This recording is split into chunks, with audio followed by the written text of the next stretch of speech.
ओम शांति। ओम शांति। 24/12/2024 के ईश्वरीय महावाक्य। मीठे बच्चे, अपार खुशी व नशे में रहने के लिए देह अभिमान की बीमारी छोड़ प्रीत बुद्धि बनो, अपनी चलन सुधारो। मीठे बच्चे, अपार खुशी व नशे में रहने के लिए देह अभिमान की बीमारी छोड़ प्रीत बुद्धि बनो, अपनी चलन सुधारो। प्रश्न है, किन बच्चों को ज्ञान का उल्टा नशा नहीं चढ़ सकता है? बाबा का उत्तर है, जो बाप को यथार्थ जानकर याद करते हैं, दिल से बाप की महिमा करते हैं, जिनका पढ़ाई पर पूरा ध्यान है, उन्हें ज्ञान का उल्टा नशा नहीं चढ़ सकता। जो बाप को साधारण समझते हैं, वे बाप को याद कर नहीं सकते। याद करें तो अपना समाचार भी बाप को अवश्य दें। बच्चे अपना समाचार नहीं देते तो बाप को ख्याल चलता कि बच्चा कहाँ मूर्छित तो नहीं हो गया। ओम शांति। बाप बैठ बच्चों को समझाते हैं, बच्चे जब कोई नया आता है तो उनको पहले हद और बेहद दो बाप का परिचय दो। बेहद का बाबा माना बेहद की आत्माओं का बाप। वह हद का बाप हर एक जीवात्मा का अलग अलग है। यह नॉलेज से भी सभी एक रस धारण नहीं कर सकते। यह नॉलेज भी सभी एक रस धारण नहीं कर सकते। कोई 1%, कोई 95% धारण करते हैं। यह तो समझ की बात है। सूर्यवंशी चंद्रवंशी घराना होगा ना, राजा रानी तथा प्रजा। प्रजा में सभी प्रकार के मनुष्य होते हैं। प्रजा माना ही प्रजा। बाप समझाते हैं, ये पढ़ाई है, हर एक अपनी बुद्धि अनुसार ही पढ़ते हैं। हर एक को अपना अपना पार्ट मिला हुआ है। जिसने कल पहले जितनी पढ़ाई धारण की है उतनी अभी भी करते हैं। पढ़ाई कभी छिपी नहीं रह सकती है। पढ़ाई अनुसार पद भी मिलता है। बाप ने समझाया, आगे चल इम्तिहान होगा, बगैर इम्तिहान के ट्रांसफ़र हो न सकें तो पिछाड़ी में सब मालूम पड़ेगा। परंतु अभी भी समझ सकते हो हम किस पद के लायक हैं। भल लज्जा के मारे सभी हाथ उठा लेते हैं, परंतु समझ सकते हैं ऐसे हम कैसे बन सकते हैं, फिर भी हाथ उठा देते हैं। यह भी अज्ञानी कहेंगे। बाप तो झट समझ जाते हैं कि इससे तो जास्ती अकल लौकिक स्टूडेंट में होता है। वह समझते हैं हम स्कॉलरशिप लेने लायक नहीं हैं, पास नहीं होंगे। वह समझते हैं टीचर जो पढ़ाते हैं उसमें हम कितने मार्क्स लेंगे। ऐसे थोड़ी कहेंगे कि हम पास भी ऑनर होंगे। यहाँ तो कई बच्चों में इतनी भी अकल नहीं है। देह अभिमान बहुत है। भल आए हैं यह देवता बनने के लिए, परंतु ऐसी चलन भी तो चाहिए देवता बनने लायक। बाप कहते हैं, विनाश काले विपरीत बुद्धि, क्योंकि कायदे सिर्फ बाप से प्रीत नहीं है। बाप तुम बच्चों को समझाते हैं कि विनाश काले विपरीत बुद्धि का यथार्थ अर्थ क्या है। बच्चे ही पूरा नहीं समझ सकते हैं तो फिर वह क्या समझेंगे। बाप को याद करना, यह तो हुई गुप्त बात। पढ़ाई तो गुप्त नहीं है ना। पढ़ाई में नंबरवार होते हैं, एक जैसा थोड़ा ही पढ़ेंगे। बाबा समझते हैं सभी अभी तो बेबी हैं। ऐसे बेहद के बाप को 3-3, 4-4 मास याद भी नहीं करते हैं। मालूम कैसे पढ़े कि याद करते हैं। बाप को पत्र तक नहीं लिखते कि बाबा मैं कैसे कैसे चल रहा हूँ, क्या क्या सर्विस करता हूँ। बाप को बच्चों की कितनी फिक्र रहती है कि कहाँ बच्चा मूर्छित तो नहीं हो गया, कहाँ बच्चा मर तो नहीं गया है। कोई तो बाबा को कितना अच्छा सर्विस समाचार लिखते हैं। बाप भी समझते बच्चा जीता है। सर्विस करने वाले बच्चे कभी छिप नहीं सकते। बाप तो हर बच्चे का दिल लेते हैं कि कौन सा बच्चा कैसा है। देह अभिमान की बीमारी बहुत कड़ी है। बाबा मुरली में समझाते हैं, कईयों को तो ज्ञान का उल्टा नशा चढ़ जाता है, अहंकार आ जाता है, फिर याद भी नहीं करते हैं, पत्र भी नहीं लिखते हैं, तो बाप भी याद कैसे करेंगे? याद से याद मिलती है। अभी तुम बच्चे बाप को यथार्थ जानकर याद करते हो, दिल से महिमा करते हो। कई बच्चे बाप को साधारण समझते हैं, इसलिए याद नहीं करते। बाबा कोई भव का आदि थोड़े दिखाएगा। भगवान वाच, मैं तुम्हें विश्व की राजाई देने के लिए राजयोग सिखलाता हूँ। तुम ऐसे थोड़े ही समझते हो कि हम विश्व की बादशाही लेने के लिए बेहद के बाप से पढ़ते हैं। यह नशा हो तो अपार खुशी का पारा सदा चढ़ा रहे। गीता पढ़ने वाले भल कहते हैं, श्री कृष्ण भगवान वाच, मैं राजयोग सिखलाता हूँ, बस उन्हें राजाई पाने की खुशी थोड़ी ही रहेगी। गीता पढ़कर पूरी की और गए अपने अपने धंधे धोरी में। तुमको तो अभी बुद्धि में है कि हमको बेहद का बाप पढ़ाते हैं, उन्हें ऐसा बुद्धि में नहीं आएगा। तो पहले पहले कोई भी आए तो उनको दो बाप का परिचय दो, परिचय देना है। बोलो भारत स्वर्ग था, अभी नरक है, यह कलयुग है, इसे स्वर्ग थोड़े ही कहेंगे।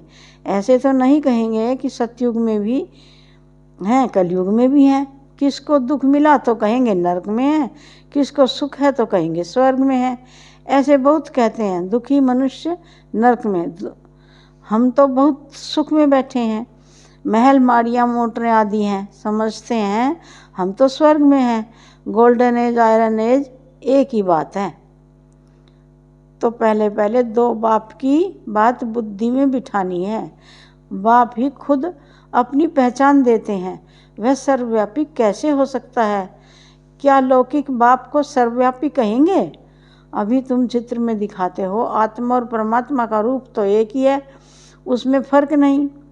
आत्मा और परमात्मा कोई छोटा बड़ा नहीं, सभी आत्माएं हैं। वह भी आत्मा है, वह सदा परमधाम में रहते हैं, इसलिए उन्हें परम आत्मा कहा जाता है। सिर्फ तुम आत्माएं जैसे आती हो वैसे मैं नहीं आता हूँ। मैं अंत में इस तन में आकर प्रवेश करता हूँ। यह बातें कोई बाहर का समझ न सके, बात बड़ी सहज है। फर्क सिर्फ इतना है, जो बाप के बदले वैकुंठवासी श्री कृष्ण का नाम डाल दिया है। क्या श्री कृष्ण ने वैकुंठ से नरक में आकर राजयोग सिखाया? श्री कृष्ण कैसे कह सकता है देह सहित मामेकम याद करो? देहधारी की याद से पाप कैसे कटेंगे? श्री कृष्ण तो एक छोटा बच्चा, और कहाँ मैं साधारण मनुष्य के वृद्ध तन में आता हूँ। कितना फर्क हो गया। इस एकज भूल के कारण सभी मनुष्य पतित कंगाल बन गए हैं। मैं सर्वव्यापी हूँ, न श्री कृष्ण सर्वव्यापी है। हर एक शरीर में आत्मा सर्वव्यापी है। मुझे तो अपना शरीर भी नहीं है। हर आत्मा को अपना अपना शरीर है। नाम हर एक शरीर पर अलग अलग पड़ता है। न मुझे शरीर है और न मेरे शरीर का कोई नाम है। मैं तो बूढ़ा शरीर लेता हूँ तो इसका नाम बदलकर ब्रह्मा रखा है।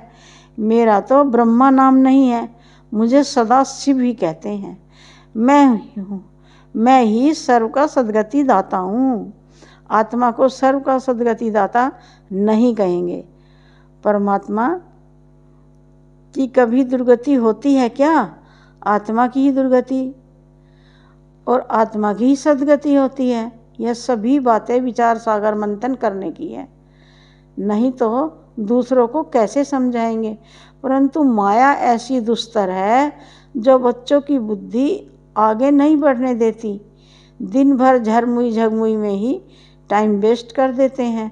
बाप से पिछाड़ने के लिए माया कितना फोर्स करती है, फिर कई बच्चे तो टूट पड़ते हैं। बाप को याद ना करने से अवस्था अचल अडोल नहीं बन पाती। बाप घड़ी घड़ी खड़ा करते, माया गिरा देती। बाप कहते कभी हार नहीं खानी है, कल्प कल्प ऐसा होता है, कोई नई बात नहीं। माया जीत अंत में बन ही जाएंगे। रावण राज्य खलास तो होना ही है, फिर हम नई दुनिया में राज्य करेंगे। कल्प कल्प माया जीत बने हैं, अनगिनत बार नई दुनिया में राज्य किया है। बाप कहते हैं बुद्धि को सदा बिजी रखो तो सदा सेफ रहेंगे। इसको ही स्वदर्शन चक्रधारी कहा जाता है। बाकी इसमें हिंसा आदि की कोई बात नहीं है। ब्राह्मण ही स्वदर्शन चक्रधारी होते हैं, देवताओं को स्वदर्शन चक्रधारी नहीं कहेंगे। पतित दुनिया की रस्म रिवाज और देवी देवताओं की रस्म रिवाज में बहुत अंतर है। मृत्यु लोक वाले ही पतित पावन बाप को बुलाते हैं, हम पतितों को आकर पावन बनाओ, पावन दुनिया में ले चलो। तुम्हारी बुद्धि में है, आज से 5000 वर्ष पहले नई पावन दुनिया थी जिसको सतयुग कहा जाता है। त्रेता को नई दुनिया नहीं कहेंगे। बाप ने समझाया है, वह है फर्स्ट क्लास और वह सेकंड क्लास। एक एक बात अच्छी रीति धारण करनी चाहिए। जो कोई आकर के सुने तो वंडर खाए, कोई कोई वंडर भी खाते हैं, परंतु फुर्सत नहीं जो पुरुषार्थ करें। फिर सुनते हैं पवित्र जरूर बनना है। यह काम विकार ही मनुष्य को पतित बनाता है। उनको जीतने से तुम जगत जीत बनेंगे, परंतु काम विकार उन्हों की जैसे पूंजी है, इसलिए वे अक्सर नहीं बोलते हैं, सिर्फ कहते हैं मन को वश में करो। लेकिन मन अमन तब हो जब शरीर में नहीं हो। बाकी मन अमन तो कभी होता ही नहीं। देह मिलती है तो कर्म करने के लिए, तो फिर कर्मातीत अवस्था में कैसे रहेंगे। कर्मातीत अवस्था कहा जाता है मुर्दे को, जीते जी मुर्दा अथवा शरीर से डिटैच। बाप तुमको शरीर से न्यारा बनने की पढ़ाई पढ़ाते हैं। शरीर से आत्मा अलग है, आत्मा परमधाम की रहने वाली है। आत्मा शरीर में आती है तो उसे मनुष्य कहा जाता है। शरीर मिलता ही है कर्म करने के लिए। एक शरीर छोड़ फिर दूसरा, जब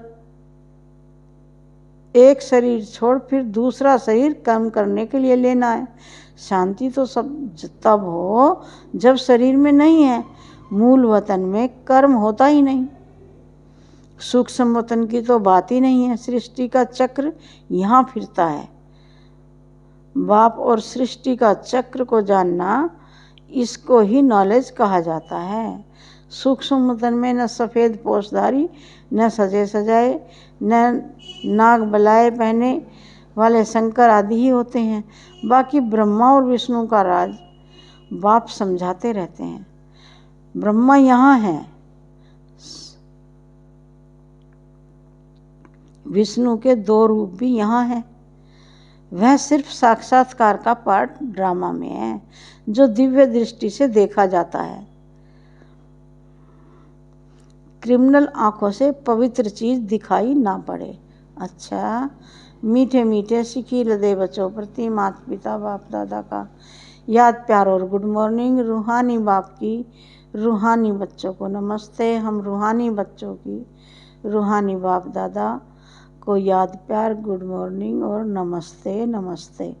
धारणा के लिए मुख्य सार। पहली पॉइंट है, अपने आप को सदा सेफ रखने के लिए बुद्धि को विचार सागर मंथन में बिजी रखना है। स्वदर्शन चक्रधारी बनकर रहना है। झरमुई झगमुई में अपना समय नहीं गंवाना है। सेकंड पॉइंट है, शरीर से डिटैच रहने की पढ़ाई जो बाप पढ़ाते हैं वह पढ़नी है। माया के फोर्स से बचने के लिए अपनी अवस्था अचल अडोल बनानी है। प्यारे बाबा का वरदान है, ब्रह्मा बाप समान लक्ष्य को लक्षण में लाने वाले प्रत्यक्ष सैंपल बन सर्व के सहयोगी भव। ब्रह्मा बाप समान लक्ष्य को लक्षण में लाने वाले प्रत्यक्ष सैंपल बन सर्व के सहयोगी भव। सार है, जैसे ब्रह्मा बाप ने स्वयं को निमित्त एग्जाम्पल बनाया, सदा यह लक्ष्य लक्षण में लाया, जो ओटे सो अर्जुन, इसी से नंबर 1 बने। तो ऐसे फॉलो फादर करो। कर्म द्वारा सदा स्वयं जीवन में गुण मूर्त बन, प्रत्यक्ष सैंपल बन, औरों को सहज गुण धारण करने का सहयोग दो। इसको कहते हैं गुणदान। दान का अर्थ ही है सहयोग देना। कोई भी आत्मा अब सुनने के बजाय प्रत्यक्ष प्रमाण देखना चाहती है तो पहले स्वयं को गुणमूर्त बनाओ। प्यारे बाबा का स्लोगन है, सर्व की निराशाओं का अंधकार दूर करने वाले ही ज्ञान दीपक हैं। सर्व की निराशाओं का अंधकार दूर करने वाले ही ज्ञान दीपक हैं। ओम शांति, ओम शांति।